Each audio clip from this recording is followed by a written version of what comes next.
Hello and a very warm welcome to a brand new edition of World Panorama with me, Frank Pereira, on Rajya Sabha Television. Over the next half an hour, we'll bring you a roundup of all the significant events to have taken place around the world this week. But first, a look at the headlines. New Delhi readies to host the third edition of the India-Africa Forum Summit next week. 54 African nations to participate in the biggest ever cooperation initiative between India and African nations, seeking to expand strategic and economic ties. Iran nuclear deal officially put into effect, kicking off the process of easing of sanctions against Iran in return for specific measures from Iran to reduce its nuclear holdings. Iran hopes for final implementation by the end of the year. Nearly 400 South Koreans cross over into North Korea for a 72-hour reunion with long-separated loved ones. Parents and children, siblings, married couples thrown apart 65 years ago come together for a short-lived but emotional meeting. And the refugee crisis in West Europe simmers on. Slovenia seeks help from the EU after thousands of refugees enter the country from Croatia. Conditions for the continuing inflow of migrants worsen as the winter sets in. Well, our top focus this week. New Delhi is set to host the third edition of the India-Africa Forum Summit. Representatives from 54 African nations, including heads of states of some 40 countries and the African Union, are expected to participate in the summit starting Monday. Given India's rising political, strategic and economic stakes in engaging with Africa, vast steps forward covering all aspects of the growing relationship could be in the works. Here's more.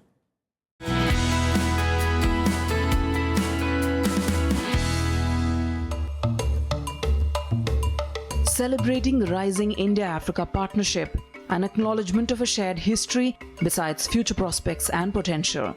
The India-Africa Forum Summit, the third edition between October 26th and 30th, is seen as one of the most important multi-nation events India is hosting in over 3 decades. The India-Africa Summits were initiated in 2008. The first edition in Delhi in 2008 had 14 countries participating. 11 nations participated in Addis Ababa in 2011. The event this time is several times bigger. For one, all 54 African countries have been invited this time in place of smaller numbers previously. Sources say at least 41 countries will participate at the level of President, Vice President, Prime Minister and King. This is virtually unprecedented. 11 will be represented by ministers and 2 by officials. Similar summits hosted by the US, China and Japan have got participation of 48 to 50 countries. Compared to the last 2 summits, this summit is particularly important because unlike the other 2 summits where we followed the so-called Banjul principle and invited only a select group of African leaders, this time around we have invited all the 54 heads of state and heads of government of Africa. In the recent years, African nations have shown signs of moving out of years of strife towards making the most of their natural potential, towards fast-growing economies and new democracies. There are key shared interests between India and African nations in battling global terrorism and piracy in the Indian Ocean. That has translated into rising trade and investment. Trade between India and African countries has multiplied 20-fold over the last 15 years, up to $70 billion from a mere $3 billion in 2000. Indian investment in Africa is between $30 and $35 billion. India has given concessional credit to the tune of $7.4 billion, of which $3.5 billion has been disbursed. The credit lines have helped create 137 projects in 41 countries. It's about tightening the partnership that is anchored in equality, mutual respect and mutual benefit. From the point of view of the African nations, the focus is development of its people and infrastructure. For India, it's a business opportunity. Every single area, Africa is starved of products and services. There is no area which is not open to Indian industry. The IAFS summit will enable consultations at the highest political level between the heads of governments of 54 nations across Africa and the Indian government. An opportunity to not only reflect on the past, but to define the road ahead in tune with the times we live in. Bureau Report, Rajya Sabha TV. Joining me for a chat this week to talk about this is senior journalist Manoj Kumar Joshi. A very good evening and thank you for joining me on the program. As far as the India-Africa Summit is concerned, what is it that we look forward to? What are the key focus areas going to be? I think the key focus areas will be investment and trade. India has had long historical ties with Africa, particularly East Africa, across the Arabian Sea and the Indian Ocean. And we have also had trade ties, as I said, investment ties. And in addition to that, the potential that exists in Africa, African resources, meaning if India is to become a manufacturing country, we will be looking for resources. And the African continent, as is well known, is extremely rich in natural resources. And obviously, India will seek to source them from Africa. In turn, I think what India offers is a market for African products. We have, through the instrumentality of declaring special concessions for the least developed countries, already we provide a market for I think maybe 30, 40 African countries in India. So I think we take all this together, and of course there's the strategic dimension, which comes from the fact that Africa is a significant factor in the United Nations. And if we are looking for reform in the United Nations, and I think the Prime Minister has mentioned this, we're looking for reform in the United Nations, African countries will play a critical role there. Just the scale and the magnitude of this particular event is unprecedented. It's something that we've not seen ever before, isn't it? Definitely. But, when after you do an event like this, what is crucial is the follow-up. Can you follow up? And there, I think, is the real issue. Indeed. Can we follow up, and what we do next is the main issue, isn't it? What we do thereafter, meaning an event is all right, meaning, you have people over, big tamasha and all that, flags flying, speeches given and all that. But at the end of the day, what really matters is the follow-up. Indeed. And I think that will really decide whether we are going to be players in the great power game or just observers. Indeed. All right, let's move on to our next big focus here on World Panorama this evening. Definite and specific moves are afoot towards implementation of the landmark Iran nuclear deal signed in July. Early this week, US President Barack Obama signed the deal, officially putting the international agreement into effect. This opens the way for Iran to make major changes in its nuclear holdings ahead of easing of sanctions. Here's more.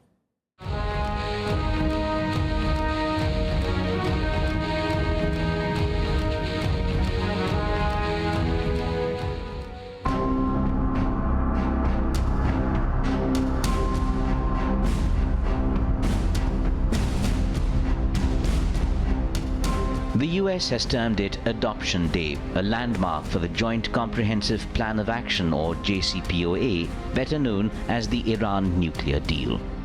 For American agencies, an instruction to lay the groundwork for relieving sanctions on Iran, but perhaps more crucially, for Iranian authorities to start putting in place the promised nuclear cutbacks.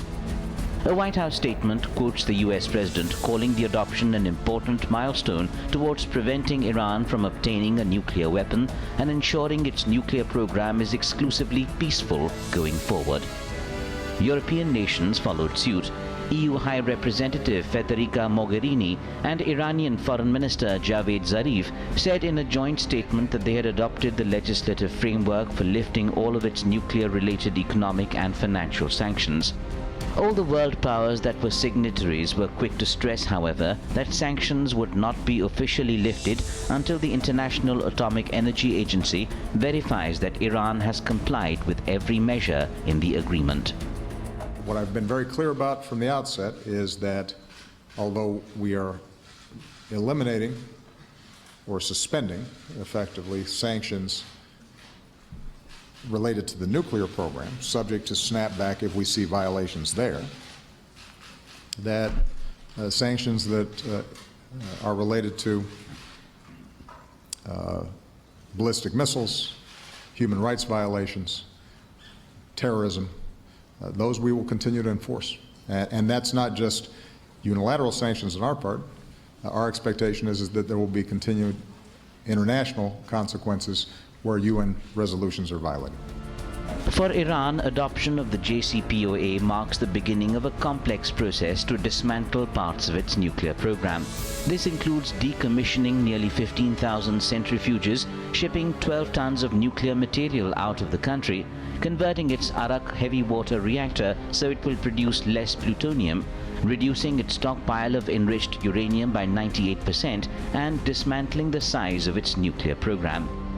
Experts in Iran voice open optimism of things finally coming through now, admitting they had held back on hopes earlier.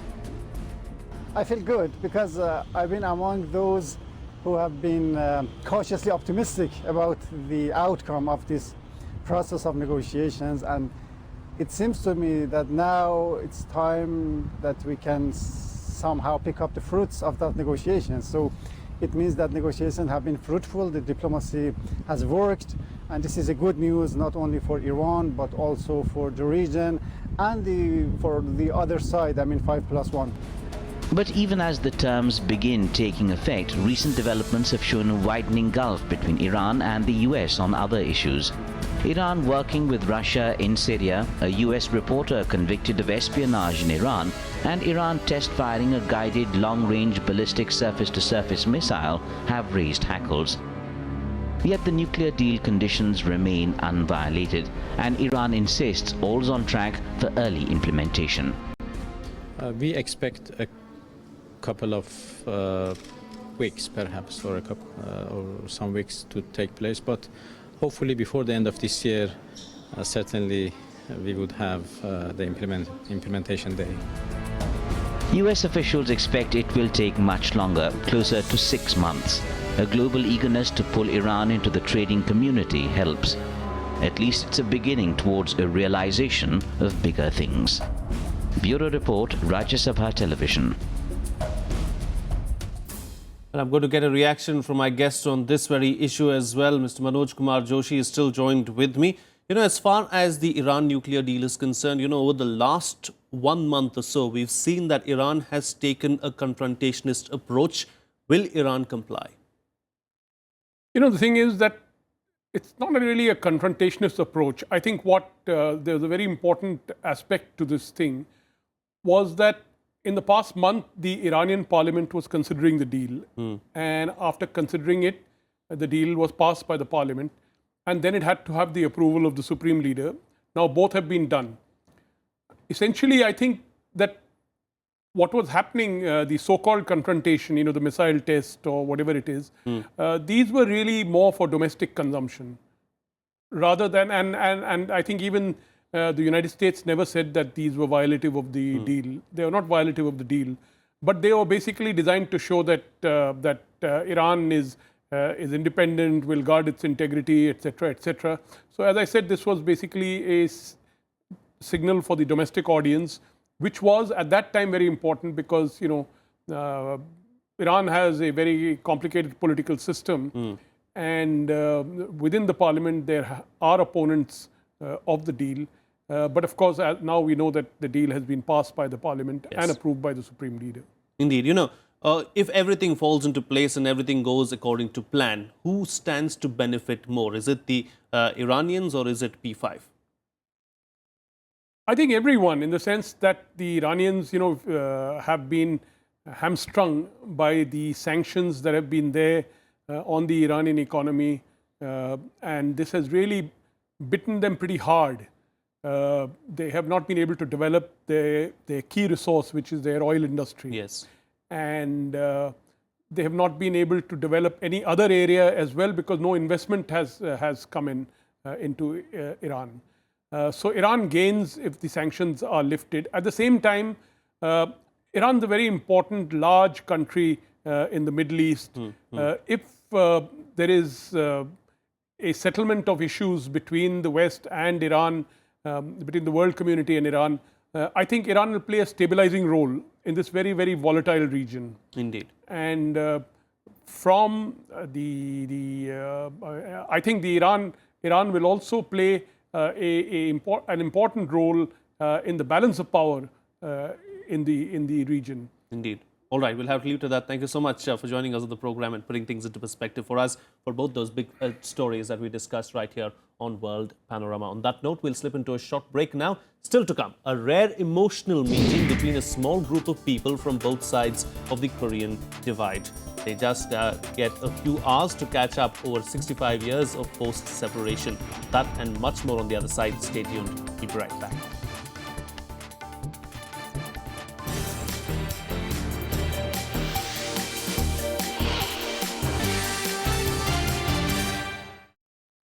Welcome back. You're watching Rajya Sabha Television. Well, more than 12,000 refugees have crossed into Slovenia and thousands more are expected, prompting authorities to ask the rest of the European Union for help in dealing with the flood of people.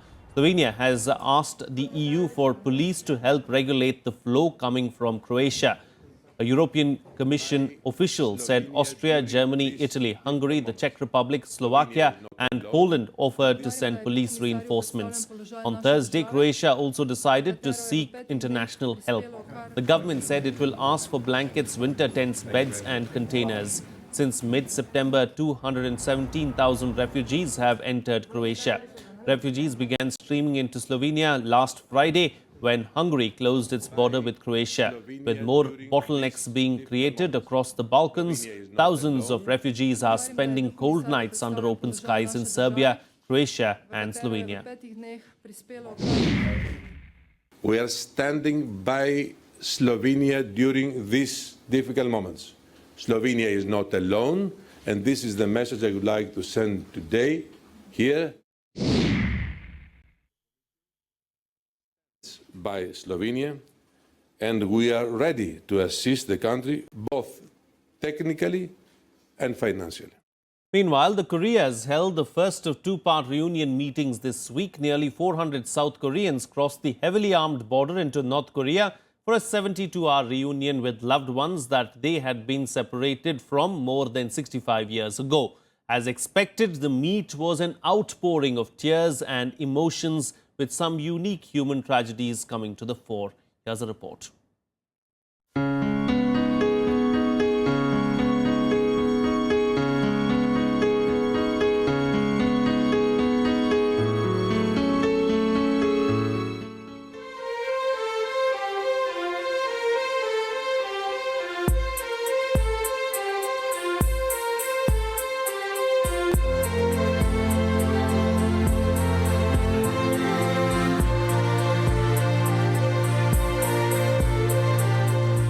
This one's right out of the storybooks.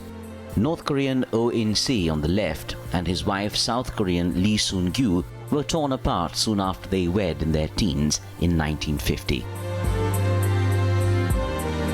He's 83 now, she's 85.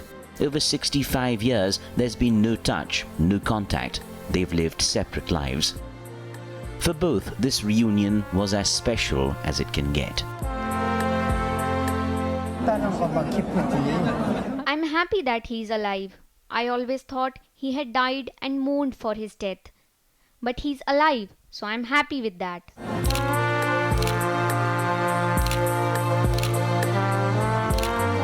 Each of these meetings are full of stories of a forced parting, of lives shattered and rebuilt, of relationships and memories faded down decades, yet longed for.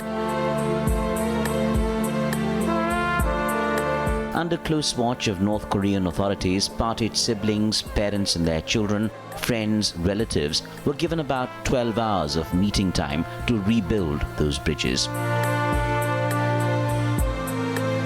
In most cases, an outpouring of emotions long pent up. 말로 표현하기 힘들죠. I'm lost for words. I've waited 65 years. That's a really long time.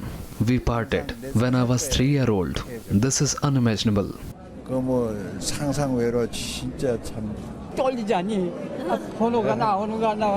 I was so nervous waiting for my number to get picked. When my number was finally called out, I was so overwhelmed. Seeing you was my parents' wish and mine. Now there's really not much more I could ask for.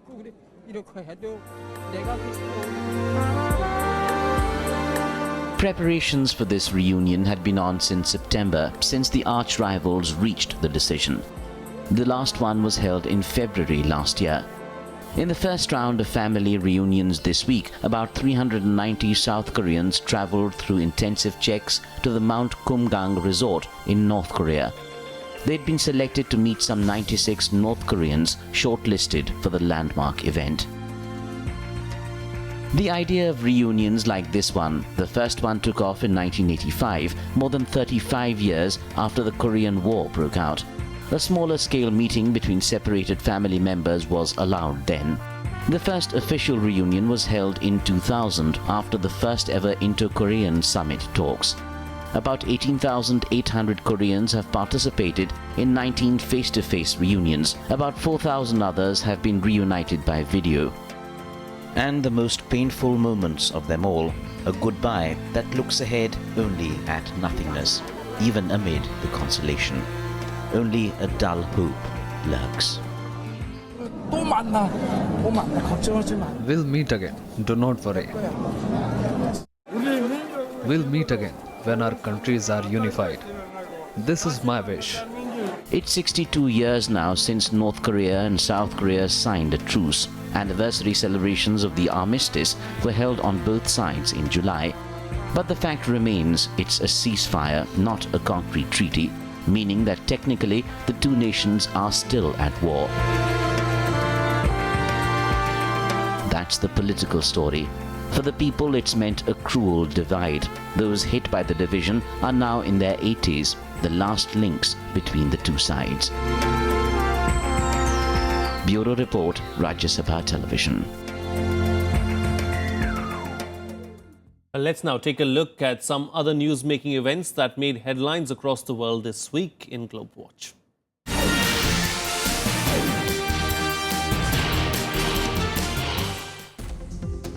Pakistan Prime Minister Nawaz Sharif said Islamabad would take effective action against terror groups, including the Lashkar-e-Toiba, after talks with US President Barack Obama in Washington. In a joint statement after the meeting, Sharif expressed Pakistan's resolve to take effective action against United Nations designated terrorist individuals and entities, including the LET. The statement is being viewed as a sign of US pressure on Pakistan to crack down on terror groups operating on its soil. China and Britain have agreed to raise their comprehensive strategic partnership to a higher level. China is to construct a nuclear power plant at Hinkley Point in Somerset, one of several deals worth some £30 billion signed during Chinese President Xi Jinping's 4-day visit to the UK. The agreement also set up a wider UK partnership to develop new nuclear power stations at Sizewell and Bradwell. The two sides stressed on promoting cooperation in fields ranging from trade, finance and infrastructure to high-end manufacturing, new energy, environmental protection, biopharmaceutical technology and capital market, and expand people-to-people exchanges. US-Iraqi forces rescued nearly 70 hostages held by Islamic State in Iraq after learning of their imminent execution. The early morning US raid on Thursday targeted an IS-held prison near Hawija in the predominantly Kurdish province of Kirkuk. The rescued includes Sunni Arabs and 20 Iraqi security force personnel and some IS members being held as spies. 5 IS militants were captured and several killed. A US soldier wounded in the air raid also died of injuries. The Pentagon said the US military was involved at the invitation of the Kurdistan Regional Government.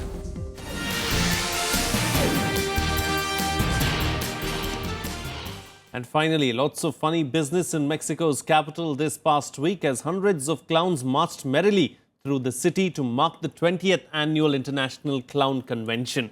The meet is aimed at honing their craft and stocking up on the latest costumes, shoes, makeup, magic tricks and wigs available to keep on entertaining children the world over. Enjoy this and I'll take your leave. See you again next time.